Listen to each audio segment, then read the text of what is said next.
අයිබෝවන් මම අද කරන වීඩියෝ එක තායිචි නෙවෙයි වූෂු මම මේ වීඩියෝ එක ඇත්තටම කරන්න වූෂු විතරක් නෙවෙයි ඕනම මාශල් ආට් එකක් ඕනම ක්‍රීඩාවක් කරන කෙනෙකුට තමන්ගේ උකුල් සන්ධිය ආශ්‍රිතව තියෙන නම්‍ය ශිලිභාවය වැඩි කරගන්න කොහොමද කියලා. විශේෂයෙන්ම වූෂු සහ ඕනම මාශල් ආට් එකක උකුල් සන්ධිය නම්‍ය ශිලිභාවය ඉතාම වැදගත් වෙනවා. අපේ තියෙන කික්ස් වලට, ෆුට්වර්ක්ස් වලට, ස්ටාන්සස් වලට ඒ වගේම ඕනෑම මොබිලිටි එක්සර්සයිස් එකකට ජම්ප් එකකට හැම දෙයකටම මේක වැදගත් වෙනවා. ඉතින් මම මේ පෙන්නන ව්‍යායාම මාලාව මම සාමාන්‍යයෙන් රූටින් එකක් විදිහට කරන ඉක්මනට කරන්න පුළුවන් ව්‍යායාම් කිහිපයක්.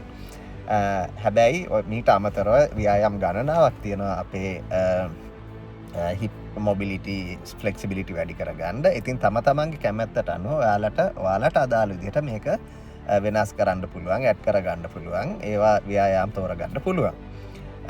ඉතින් මීට අමතරව අපි වූෂු වලට ෆ්ලෙක්සිබිලිටි කතා කරොත් තව ගණනාවක් තියෙනවා. ඒ කියන්නේ අපේ ආර්ම්, ෂෝල්ඩර්ස්, ඊට පස්සේ බෑක්, ඇබ්ඩොමන්, ඊට පස්සේ අපි ගත්තාම හිප්, ග්ලූටියල්, හැම්ස්ට්‍රින්ග්, ඊට පස්සේ කෆ්ති, හැම රීජන් එකකටම ෆ්ලෙක්සිබිලිටි කරනවා. හැබැයි මේ වීඩියෝ එක මේන්ලි ෆෝකස් කරලා තියෙන්නේ හිප් මොබිලිටි එක සම්බන්ධ. මේ ව්‍යායාම මාලා මට ඇත්තටම ගොඩක් උදා වුණා 2023 මැද හරියදී මට කොවිඩ් හැදිලා මගේ හිප්ස් ඉන්ෆ්ලැමේෂන් එකක් ඇවිල්ලා ඊට පස්සේ ඒකෙදී හිප් මොබිලිටි එක සෑහෙන අඩු වුණා. ඒකට කියන්නේ ෆ්‍රෝසන් හිප්ස් කියලා. ඉතින් ඒකෙන් පස්සේ මාස ගාණක් ඇතුළත නැවතත් අර හිප් මොබිලිටි එක යම් ප්‍රමාණයකට හෝ යථා තත්ත්වයට පත් කරගන්න මේ ව්‍යායාම මාලාව මට සෑහෙන උදව් වුණා. මාෂල් ආර්ට්ස් කරද්දී ඔයාලට යම් ප්‍රමාණයකට ෆ්ලෙක්සිබිලිටි මොබිලිටි තියෙන්න ඕනේ. ඉතින් ඒකේ අපිට මෙහෙම ලිමිට් එකක් කියන්න බෑ මීට වැඩියෙන් කරන්න ඕනේ, මීට වැඩිය අඩුවෙන් කරන්න ඕනේ කියලා. මොකද මාෂල් ආර්ට්ස් වල ඒක කරන්නේ තමන්ගේ ලිමිට් එකට අදාළව.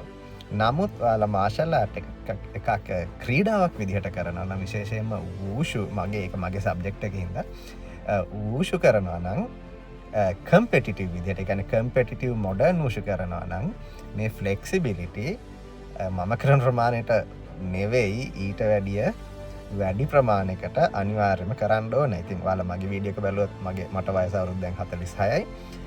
ඉතින් සාමාන්‍යයෙන් මේ ව්‍යායාම් කරන්නේ යං ජෙනරේෂන් එක. එතකොට අවුරුදු 20 ගණන් වල අයට අනිවාර්යයෙන්ම මීට වැඩිය ෆ්ලෙක්සිබිලිටි තිබිය යුතුමයි.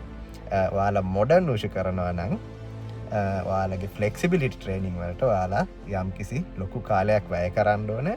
ඒක නිරන්තරයෙන්ම පුහුණු වෙන්න ඕනේ. එහෙම කරේ නැත්නම් ඔයාලට ඒ මොඩර්න් වූෂු කම්පිටිටිව් ලෙවල් එකට ඔයාලගේ පර්ෆෝමන්ස් ගෙනියන්න අවස්ථාවක් හම්බ වෙන්නේ නැහැ. හැබැයි ඔයාලා ඒක ක්‍රීඩාවක් විදිහට කරන්නේ නැත්නම් තමන්ට ඉන්ජරි නොවන ප්‍රමාණයට බොහොම ග්‍රැජුවලි ඔයාලගේ ෆ්ලෙක්සිබිලිටි මොබිලිටි මැනේජ් කරන්න ඕනේ. එතකොට ඔයාලට මේ තරමටම දරුණු විදිහට ඒ ව්‍යායාම කරන්න අවශ්‍යතාවයක් නැහැ.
Use your hip. 5. Head also. 6. 7. 8. 9. 10. 11.